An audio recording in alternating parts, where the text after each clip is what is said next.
बेटा आज हम शुरू करते हैं ट्रिग्नोमेट्री। तो त्रिकोणमिति के अंदर काफ़ी कुछ मैं आज आपको बताने वाला हूँ। सबसे पहले ट्रिग्नोमेट्री में आता है आपके पास एंगल, क्योंकि ट्रिग्नोमेट्री की जो शुरुआत है वो बेटा एंगल से ही होती है, कोण से ही होती है ट्रिग्नोमेट्री की शुरुआत। तो देखो एंगल होता क्या है। अगर हम एक टॉर्च ले लें और उस टॉर्च की लाइट यहाँ पड़े, जैसे मैं आपको दिखाने वाला हूँ, ये टॉर्च है यहाँ और ये इसकी लाइट पड़ी ऐसे एक ही साइड को, और फिर मैंने उस टॉर्च को लेके थोड़ा ऊपर की साइड को घुमा दिया। तो जब ऊपर की साइड को घुमाया ऐसे ऊपर की तरफ को ऐसे, तो टॉर्च की जो साइड है वो यहाँ चली गई। तो बच्चों कहने का मतलब ये कि जो प्रथम टॉर्च डाली थी उसको मैंने लिख दिया प्रारंभिक भुजा, ओ से मैं टॉर्च डाल रहा हूँ, और जो लास्ट में टॉर्च जहाँ पहुँची उसको मैंने लिख दिया ओ बी से अंतिम भुजा। तो ये जो टॉर्च डालने में जितना ये जो एरो टाइप मैंने लगाया यहाँ से, ये वाला ये, इसको हम क्या बोलते हैं, कोण। ये बात सभी को क्लियर होगी। इसको हम क्या बोलते हैं, एंगल, कोण। अब बात आती है, जैसे आपको किसी भी चीज़ को मेजरमेंट करते हो, लंबाई है, लंबाई को नापने के लिए मीटर का इस्तेमाल करते हो, किलोमीटर का इस्तेमाल करते हो, तो ऐसे बेटा हम इसको कोण को भी नापते हैं। अब कोण को नापने के लिए हम काहे का इस्तेमाल करेंगे, कोण को नापने के लिए हम इस्तेमाल करेंगे दो टाइप के मेजरमेंट है हमारे पास। पहला है मेजरमेंट ऑफ एंगल के अंदर डिग्री मेजर। अब आप समझ लो डिग्री मेजर होता क्या है। डिग्री मेजर के अंदर बच्चों अगर हम एक टॉर्च को, ये टॉर्च डाली हमने एक ही साइड को और इसको चारों तरफ को ऐसे घुमा दिया टॉर्च को, तो यानी फिर से वहीं आ गई अपनी पोजीशन पे।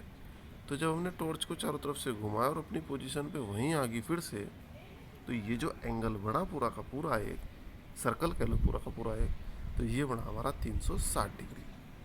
तो डिग्री मेजर आपकी समझ में आया होगा। यानी एक चक्कर पूरा, यानी एक परिक्रमण पूरा अगर हम कर दें तो उसको हम बोलते हैं 360 डिग्री। और ये जो 360 के ऊपर छोटा सा सर्कल हम लगाते हैं इसको हम बोलते हैं डिग्री का साइन। चलो अब दूसरी बात पे आते हैं। दूसरी बात के लिए अगर हम एक टॉर्च को यहाँ मारे ऐसे एक ही साइड को और फिर इसको जस्ट इसके अपोजिट ले जाएं ऐसे, तो जस्ट इसके अपोजिट ले गए हम घुमा के, तो जब जस्ट इसके अपोजिट ले गए ओ ए से कहाँ चली गई, ओ बी की तरफ को। तो जब ये ओ बी की तरफ को चली गई तो इसको हम क्या बोलेंगे, ये जो हमारा एंगल बना ये कितने डिग्री का बना, 180 डिग्री का। तो बेटा अगर आप इसके 4 हिस्से कर देंगे तो 90-90 हो जाएगा। फिर तो डिवाइडेशन है, 360 के जितने छोटे छोटे हिस्से कर दें तो उसी हिसाब से डिग्री में कन्वर्ट हो जाएगा। तो अब हम अगली बात करते हैं, इससे आगे की बात हम करते हैं। इससे अगली स्लाइड पर हम चलते हैं, रेडियन मीज़र। अब देखो बच्चों रेडियन मीज़र क्या होता है। रेडियन मीज़र के अंदर आपको सबसे पहले एक यूनिट सर्कल बनाना है। यूनिट सर्कल मीन्स एक सर्कल ऐसा बनाओ आप जिसकी रेडियस 1 हो। अब वो 1 मीटर भी आप ले सकते हो, वो 1 सेंटीमीटर, ये रेडियस इसकी, तो इस रेडियस को आप 1 मीटर भी ले सकते हो, 1 सेंटीमीटर भी ले सकते हो। तो इसको हम बोलते हैं यूनिट सर्कल। ओके, अगर आपने 1 मीटर रेडियस ली तो 1 मीटर रेडियस लेने में आप देख रहे हो यहाँ से ये जो ए से बी तक हम गए, भाई आपको चाप के बारे में आपको पहले से ही पता है। जो सर्कल की सरकमफ्रेंस होती है, परिधि, परिधि के ऊपर चली गई दूरी को हम क्या बोलते हैं, चाप। तो अगर आप यहाँ से सर्कल के ऊपर ए से बी तक आप जाते हैं तो इसको आप क्या बोलेंगे, चाप। यानी जितनी आपने रेडियस ली उतना ही इसके ऊपर चाप चले हम। तो चाप चलने में उस चाप द्वारा, ए से बी द्वारा, जितना भी यहाँ से कोण अंतरित किया गया सेंटर के ऊपर, उसको हम क्या बोलते हैं, एक रेडियन। अब समझ में आया, उसको हम क्या बोलते हैं, एक रेडियन। तो भाई ये हुआ आपका रेडियन। तो बेटा रेडियन आप लोगों को क्लियर हो गया, कोई दिक्कत नहीं है। अब एक दूसरे में कन्वर्ट करने का, जैसे किलोमीटर को मीटर में बदलते हैं, मीटर को किलोमीटर में बदलते हैं, तो वो भी तो है हमारे पास। तो जैसे हमारे पास रेडियन माप बराबर π/180 गुणा डिग्री माप। यानी अगर आपके पास, सपोज करो मैं आपको एक उदाहरण देता हूँ यहाँ से, अगर आपके पास एक कोण 30 डिग्री दिया है तो यहाँ डिग्री माप के बदले आप क्या रख दो, 30 डिग्री। तो 30 से आपने पाई को काटा तो ये आ गया π/6। तो यानी 30 डिग्री को अगर आप रेडियन में बदलते हैं तो कितना आएगा, π/6 रेडियन। फटाक से आगे नहीं कहीं समझ में, आगे बढ़ो। अब ये कहता है डिग्री माप, तो डिग्री माप बराबर क्या, ये जो पाई बटा 180 है दूसरी साइड ले जाओ इसको आप, ये आ जाएगा 180 अपॉन पाई। ठीक होगी बात यहाँ तक। तो अब इसका मैंने एक उदाहरण भी डाला है हालांकि इसमें, ताकि तुम्हारी समझ में अच्छे से आ जाए। तो उदाहरण के अकॉर्डिंग आप देख रहे हो कि 40 डिग्री 20 मिनट, बेटा मैं इनको भी थोड़ा सा आपको बता दूं, 1 डिग्री जो होती है वो 60 मिनट के बराबर, ये जो निशान है मिनट का निशान होता है। उसके बाद 1 मिनट जो होती है वो 60 सेकंड के बराबर, ये डबल टिक अगर आप कर दें तो ये सेकंड का निशान होता है। तो यहाँ इसने दिया है 40 डिग्री 20 मिनट को रेडियन में बदलिए। तो बेटा रेडियन में तो बदलते, पहले डिग्री को इसको ठीक तो करो। तो डिग्री को ठीक करने के लिए 20 जो मिनट है आपके पास, ये जो 20 मिनट है आपके पास, इन 20 मिनट को आपने 20/60 यानी 1/3 डिग्री, तो 40 एंड 1/3 डिग्री आ गए। अब आप फॉर्मूले में मान रख दो, ये रहा ऊपर फॉर्मूला। तो भाई इस फॉर्मूले के अकॉर्डिंग डिग्री माप is equal to π/180 into radian माप। एक तो ये था, ऊपर वाला लगेगा ना, रेडियन माप बराबर π/180 इंटू डिग्री माप। तो डिग्री माप के बदले आपने क्या रख दिया, 40 इंटू 1/3 यानी 121/3। अब 121 π/540 रेडियन आ गया। ठीक है, अब इसको आगे कन्वर्ट करने का तो फिर काफ़ी कुछ लंबा प्रोग्राम चलता है। तो चलो खैर, ये बात आपकी क्लियर हुई। अब हम चलते हैं नेक्स्ट पर। अब नेक्स्ट में आता है हमारा फॉर्मूला कोण बराबर चाप बटे त्रिज्या। बेटा कोण बराबर चाप बटे त्रिज्या क्या है? अभी आपको मैंने बताया था कि अगर आप यूनिट सर्कल खींचते हैं तो ए से बी तक जो चली गई दूरी है, यानी सरकमफ्रेंस के ऊपर जो चली गई दूरी है, इसको हम क्या बोलते हैं, चाप। और इस सरकमफ्रेंस द्वारा सेंटर के ऊपर जो अंतरित कोण है, तो इसको अगर आपका एक रेडियन है तो रेडियन बराबर चाप बटे त्रिज्या यानी 1/1 हो गया आपके पास। तो इसी को आप फॉर्मूले के रूप में लिख सकते हो। क्या लिख सकते हो, कोण बराबर चाप बटे त्रिज्या। लेकिन ध्यान रहे बेटा, कोण बराबर चाप बटे त्रिज्या में ये जो कोण है आपके पास, ये कोण काहे में आएगा आपके पास, रेडियन में। ठीक है भाई, इस चीज़ का पूरा ध्यान रहे, ऐसा नहीं डिग्री में आएगा। अब ये तुम्हारे से पूछ ले कि इसको डिग्री में कन्वर्ट करो, वो आप सीख चुके हैं अभी। तो बेटा कोण बराबर फॉर्मूला जो रहेगा चाप बटे त्रिज्या। ये बात आपको क्लियर हुई। अब हम नेक्स्ट चलते हैं। नेक्स्ट में हमारे पास 10वीं में तुमने पढ़ा है, ये एक 90 डिग्री का ये समकोण त्रिभुज है। और समकोण त्रिभुज में अगर आप इस एंगल की बात करें, सपोज करो इस एंगल को आपने क्या मान लिया, थीटा। तो बेटा अगर ये थीटा है तो इस थीटा के रेस्पेक्ट में ये जो थीटा के सामने वाला अपोजिट वाला होता है, इस अपोजिट वाले को हम क्या बोलते हैं, लंब। लंब को लिख दिया एल से, अपोन में ए, ये होता है आधार, ये होता है के, कर्ण। तो सामने वाला लंब, लंब को हमने कैसे रिप्रेजेंट करा, एल से, अपोन में आया आधार, फिर आया कर्ण। कर्ण तो आपको सभी को पता ही है। तो बेटा इसका फॉर्मूला होता है आपके पास, क्या फॉर्मूला होता है आपके पास, अगर आप कहीं लिखते हो साइन थीटा, तो साइन थीटा बराबर जो होगा आपके पास लंब बटे कर्ण। अगर आप लिखते हो कोस थीटा, तो बेटा कोस थीटा बराबर जो होगा आपके पास वो होगा आधार बटे कर्ण। अब इन सूत्रों को याद करने के लिए मैंने ये लिखा भाई आपका पूरा, ये लिख दिया, sine cos tan cosec sec cot L A L upon के ए। साइन को देखोगे लंब बटे कर्ण, कोसेक नीचे की साइड से देखो कर्ण बटे आधार, कोस देखो आधार बटे कर्ण, टेन देखो लंब बटे आधार। हालांकि पहले से पता, लेकिन तुम्हारा ये और अच्छा रिवाइज हो जाएगा। तो ये बात बेटा समझ आई होगी, मुझे उम्मीद है क्लियर हुई होगी। अब हम चलते हैं नेक्स्ट स्लाइड के ऊपर। नेक्स्ट स्लाइड में आप देख रहे हो यहाँ से, ये हमारे पास चतुर्थांश है, क्वाड्रेंट। तो बेटा इन क्वाड्रेंट के अंदर मैं जो आपको सिखाने जा रहा हूँ वो क्या सिखाने जा रहा हूँ, मान लो आपसे पूछा जाए कि आप साइन 90 प्लस थीटा को कन्वर्ट कीजिए, क्या होता है। तो बेटा साइन 90 प्लस थीटा को आप कन्वर्ट कर दो, क्योंकि तुमने याद कर रखा है क्या होता है कोस थीटा 10वीं में। तो लेकिन बेटा 90 से ऊपर भी तो आ सकता है भाई, 180 आ गया, 270 आ गया, फिर क्या करोगे। तो मैं इसका तुम्हें पूरा डिटेल में समझाने वाला हूँ, थोड़ा सा टाइम ज़रूर लगेगा भाई तुम्हारा। तो सबसे पहले यहाँ आप देखो कि ये जो चतुर्थांश है हमारे पास, इसको हम बोलते हैं फर्स्ट चतुर्थांश, इसको हम बोलते हैं सेकंड चतुर्थांश, इसको हम बोलते हैं थर्ड, इसको हम बोलते हैं फोर्थ। ये बात हालांकि पहले तुम्हें पता, लेकिन फिर भी मैं तुम्हें बता दूँ। अब बेटा यहाँ से हम शुरू करते हैं, इट इज़ 0 डिग्री। और ये जो सेंटर है हमारा, ये एंटी क्लॉकवाइज ऐसे चलेगा यहाँ से, एंटी क्लॉकवाइज, क्योंकि एंटी क्लॉकवाइज डायरेक्शन जो होती है वो पॉजिटिव होती है।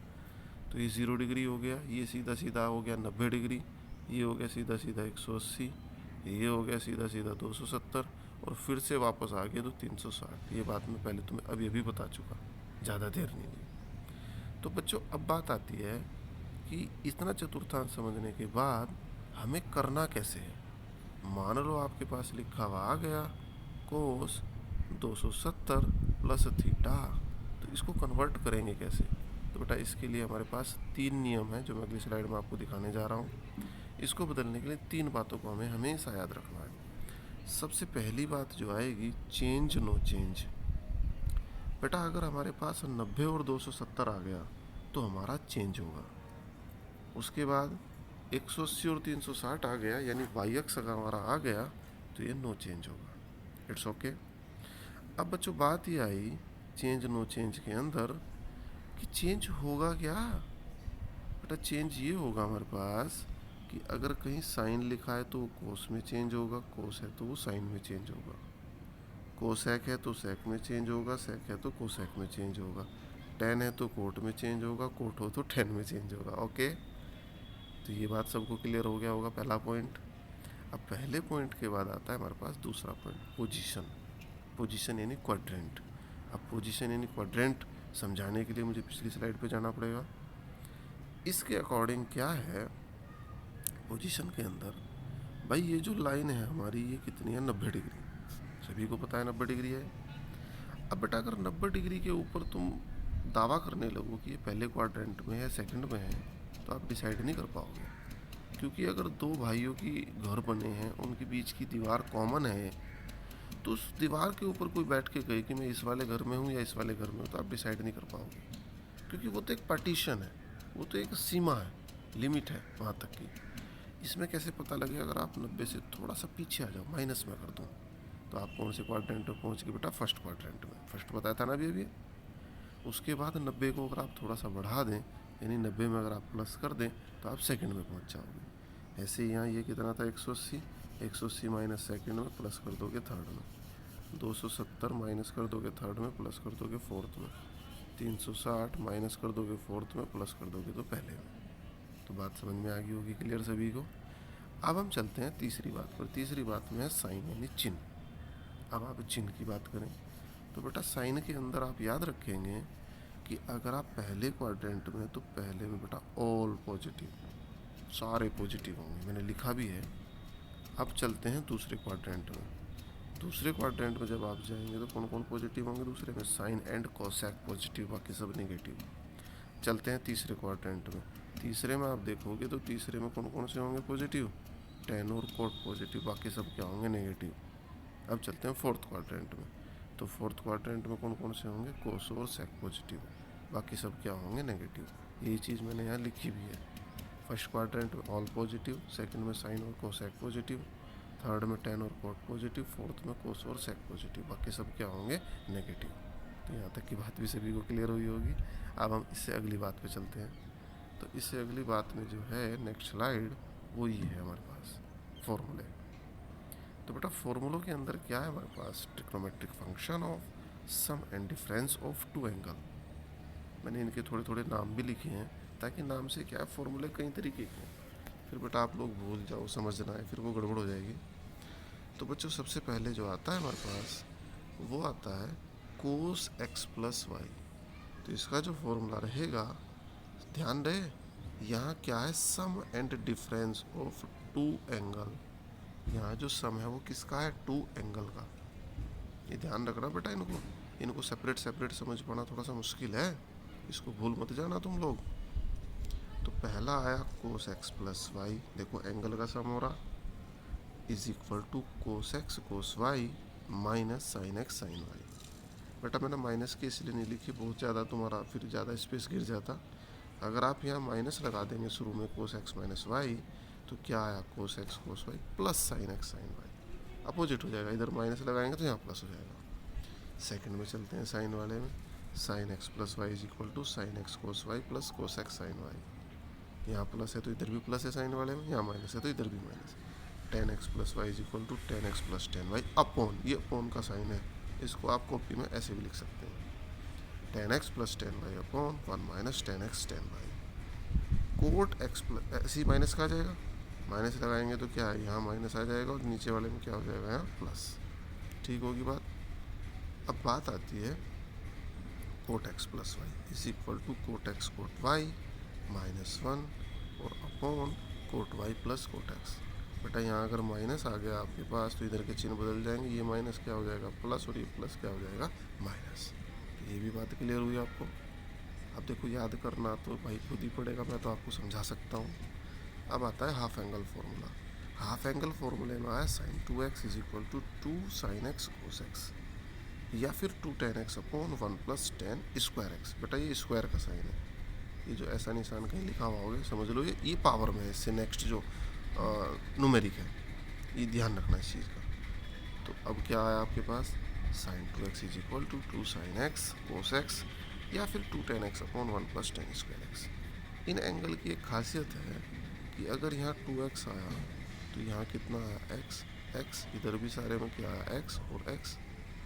अब ध्यान रहे अगर यहाँ सपोज करो 4x आ गया तो बेटा इधर सारे में कितना आएगा 2x। अगर यहाँ x आ गया तो इधर सारे में कितना आएगा x/2। अगर यहाँ x/2 आ गया तो इधर सारे में कितना आएगा x/4। इस बात का पूरा ध्यान रहे भाई, तुम्हें जरा सी भी इसमें गलती नहीं करनी। ये हाफ एंगल इसीलिए है, जितना एंगल यहाँ आएगा उसका आधा एंगल इधर आएगा सब जगह, बाकी किसी चीज़ में कोई फर्क नहीं पड़ेगा। ऐसा नहीं कि 2 है 2 को आप 4 कर दोगे, बेटा बाकी किसी चीज़ में फर्क नहीं पड़ेगा, केवल जो फर्क पड़ेगा वो सिर्फ और सिर्फ एंगल पे पड़ेगा। तो हाँ सारे फॉर्मूले ऐसे, अब तो तुम सारे समझ जाओगे। tan 2x is equal to 2 tan x upon 1 plus tan square x. ये बात सभी को क्लियर होगी, कोई दिक्कत वाली बात। तो बच्चों ये बात आपकी समझ में आ गई हाफ एंगल की। तो नीचे 3 फॉर्मूले, tan 2x is equal to 2 tan x upon 1 minus tan square x. इसमें कन्फ्यूज नहीं होना बेटा, ये ऊपर वाला भी ये है, ये केवल माइनस का फ़र्क है बस। ऐसे ही कोस के हमारे पास 4 फॉर्मूले, cos square x minus sine square x, फिर आया आपके पास cos square x minus sine square x को मैंने बता ही दिया, 2 कोस स्क्वायर एक्स माइनस 1, फिर आया 1 माइनस 2 साइन स्क्वायर एक्स, चौथा formula 1 minus tan square x upon 1 plus tan square x. तो मुझे उम्मीद है ये भी आपकी समझ में क्लियर आ गए होंगे, कोई समस्या का विषय नहीं इनमें दिखाई दे रहा। अब नेक्स्ट जो हमारी स्लाइड आती है इसमें आते हैं 3x वाले फॉर्मूले। आपके पास अगर आता है साइन 3x तो फॉर्मूला रहेगा 3 sin x minus 4 sin cube x. अगर आपके पास आता है cos 3x equal to 4 cos cube x minus 3 cos x. फिर आता है tan 3x 3 tan x minus tan cube x upon 1 minus 3 tan square x. अब उसके बाद बेटा नेक्स्ट जो फॉर्मूला शुरू होता है sum and difference of trigonometric function. ध्यान दे बात पर, इस बार सम एंड डिफरेंस जो है वो किसका है, ट्रिग्नोमेट्रिक फंक्शन का। पहले किसका था, एंगल का था। ध्यान दे बेटा इस बात पे। तो सम देखो आप यहाँ cos x plus cos y, तो इस बार एंगल का सम नहीं है ना, किसका है, ट्रिग्नोमेट्रिक फंक्शन का। तो यहाँ आया आपके पास cos x plus cos y is equal to 2 cos x plus y upon 2 cos x minus y upon 2। सब में जो इधर का पार्ट है वो लगभग सेम है, याद करने में थोड़ी आसानी रहेगी। तो यहाँ आप देख रहे हो cos x minus cos y, ये थोड़ा सा कोस वाले माइनस में थोड़ी अलग तरीके का माइनस बाहर लग जाएगा। 2 sign x plus y upon 2 sign x minus y upon 2। फिर आया sin x plus sin y, 2 sign x plus y upon 2 cos x minus y upon 2। Sign x minus sin y is equal to 2 cos x plus y upon 2 sign x minus y upon 2। बेटा इनमें एक चीज़ और भी ध्यान रखोगे आप, देखो दोनों कोस के हैं प्लस के हैं, तो इधर दोनों कोस के हैं। दोनों कोस अगर माइनस है दोनों साइन के हैं, दोनों साइन प्लस हैं तो पहला साइन दूसरा कोस, दोनों साइन माइनस है पहला कोस दूसरा साइन। तो अब इनके उल्टे फॉर्मूले आएंगे जस्ट। अब इनके उल्टे फॉर्मूले देखो, इधर क्या दिखाई दे रही है इनमें आपको, प्लस माइनस, इधर क्या दिख रही है इनके बीच में, गुणा। तो बेटा अब गुणा का पहले आएगा ये बाद में। तो जब इनको इधर के वालों को इधर पलटेंगे हम तो सीधी सी बात है ये दोनों 2 कोस से कोस भी आ गया, तो इधर cos x plus y plus cos x minus y. समझ रहे आप लोग, इस वाले को आप ए मान लें और इसको आप क्या मान लें, बी। तो जब इनको ए बी आप मानोगे, एक्स वाई का मान निकालोगे इसको सॉल्व करके, कर लो आप रफ में, बेटा ए का जो मान आएगा और बी का जो मान आएगा वो आपके पास क्या आएगा, x plus y x minus y के रूप में आएगा आपके पास, चेक करके देख लो आप। तो नेक्स्ट में जो चलते हैं हम प्रोडक्ट ऑफ ट्रिग्नोमेट्रिक फंक्शन, इनके उल्टे कर दिए जस्ट हमने। तो जस्ट जब उल्टे कर देखो 2 cos x cos y बराबर cos x plus y plus cos x minus y, ये याद करने का तरीका।